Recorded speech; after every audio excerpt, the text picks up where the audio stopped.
Kant was born in 1724 in the Prussian city of Königsberg. His parents, Johann Georg and Anna Regina, were pietism. Although they raised Kant in this tradition, he does not appear ever to have been very sympathetic to this kind of religious devotion. Although he initially focused his study on the classic philosophy, soon caused and held his attention. His mother had died in 1737, and after his father's death in 1746, Kant left the university to work as a private tutor for several families in the countryside around the city. He supported himself in this way until 1770. Kant published many essays and other short works during this period. He made minor scientific contributions in astronomy, physics, and earth science. Kant's primary professional goal during this period was to eventually attain the position of professor of logic and metaphysics at Königsberg. He finally succeeded in 1770 at the age of 46, when he completed his second dissertation, which is now referred to as the inaugural dissertation. After that, in 1780 would be the most productive years of Kant's career. In addition to writing the Prolegomena to any future metaphysics as a sort of introduction to the critique, Kant wrote important works in ethics and critique of practical reason. He applied his theoretical philosophy to Newtonian physical theory, and he substantially revised the critique of pure reason in 1787. Kant kept the decade with the publication of the third and final critique, which is Critique of the Power of Judgment in 1790. Although the product of the 1780 are the work for which Kant is best known, he continued to publish philosophical writing through the 1790 as well. Of note during this period are religion within the bounds of mere reason, towards perpetual peace, metaphysics of moral, and anthropology from a pragmatic point of view. The religion was attended with some controversy, and Kant was ultimately led to promise the King of Prussia not to publish anything else on religion. During his final years, he devoted himself to completing the critical project, which one final bridge to physical science. Unfortunately, the encroaching dementia of Kant's final year prevented him to completing this. Kant never married, and there are many stories that paint him as a quirky but eccentric. This story do not do him justice. He was beloved by his friends and colleagues. He was consistently generous to all those around him, including his servants. He was universally considered a living and engaging dinner guest. The most important element of Kant's mature metaphysics and epistemology is his doctrine of transcendental idealism, which received its fullest discussion in Critique of Pure Reason, 1781. Transcendental idealism insisted that the empirical world that we experience, the phenomenal world of appearances, is to be distinguished from the world of things as they are in themselves. The most significant aspect of this distinction is that while the empirical world exists in space and time, things in themselves are neither spatial or temporal units. Transcendental idealism is wide-ranging consequences. On the positive side, Kant takes the transgender idealism to entail an empirical realism, according to which humans have direct epistemic access to the natural, physical world, can even have a priori cognition of basic features of all possible experience per object. On the negative side, Kant argues that we cannot have a knowledge of things in themselves. Further, since traditional metaphysics deals with things in themselves, answers to the question of traditional metaphysics, for example, regarding for God of all free will, can never be answered by human minds. Distinction between analytic and synthetic judgments. Analytic is where the truth depends on relation between the concept. Most of Kant predecessors took mathematical truth to be analytic truth. Kant argued that mathematical knowledge is synthetic. Mathematics also synthetic priori, according to Kant. Recall that intuition is a singular, immediate representations of an individual object.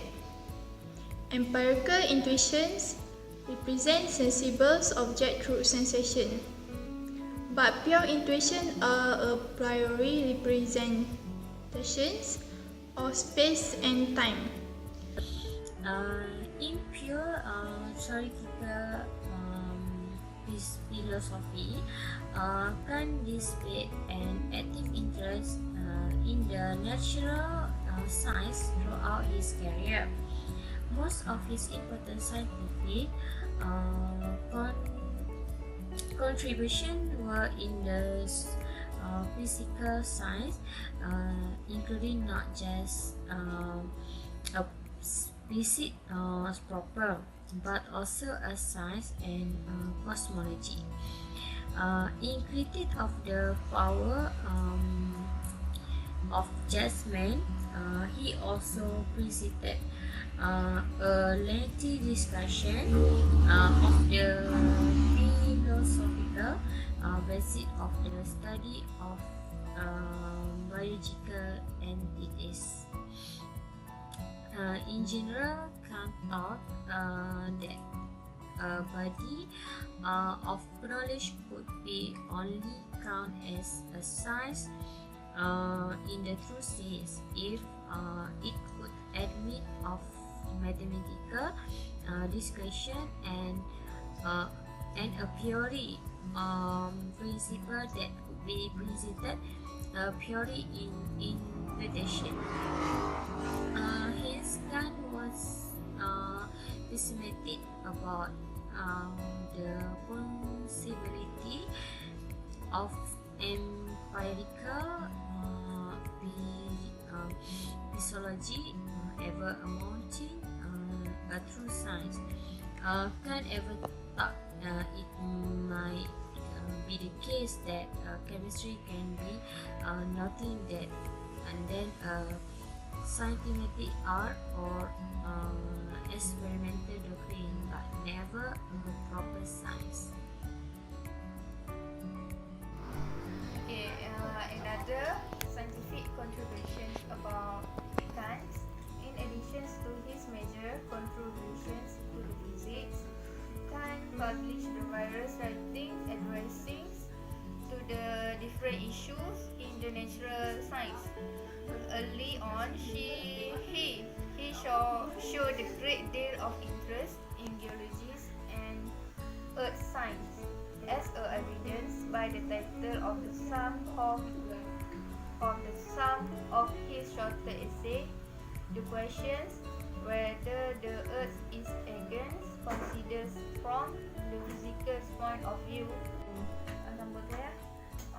On the cause of the earthquakes on the oceans of the calamity the befell of western countries of Europe towards to the end of the last year. Continue observations on the earthquakes that have been experienced for some time. New notes to explain the theories of the winds, in which at the same time is invite attendance of his lecture. on the toss of the earthquakes on the oceans of the calamity the bevel of western countries of Europe towards to the ends of the last year. Continue observations on the earthquakes that have been experienced for some time. New notes to explain the theories of the winds, in which at the same time is invite attendance of his lecture.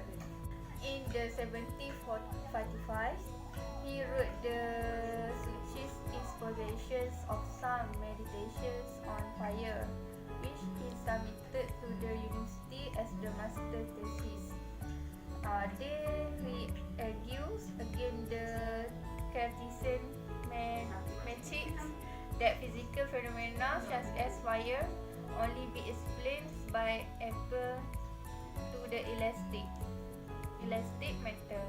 Hans' moral theory is organized around the idea that to action morally and action in accordance with reason are one and the same, in virtue of being a rational agent.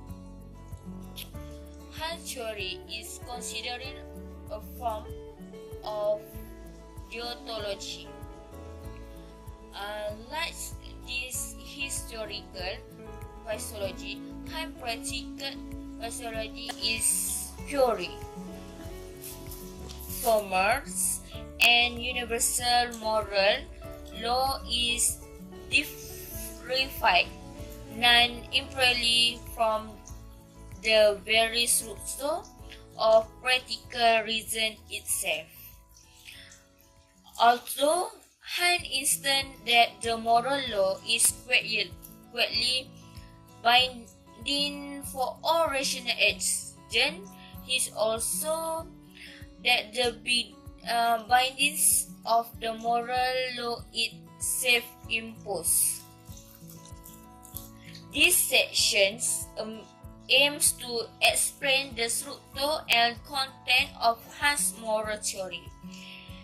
Hans claimed that belief in freedom, good, and the immortality of the soul, and postulated of practical reasons. Thank you.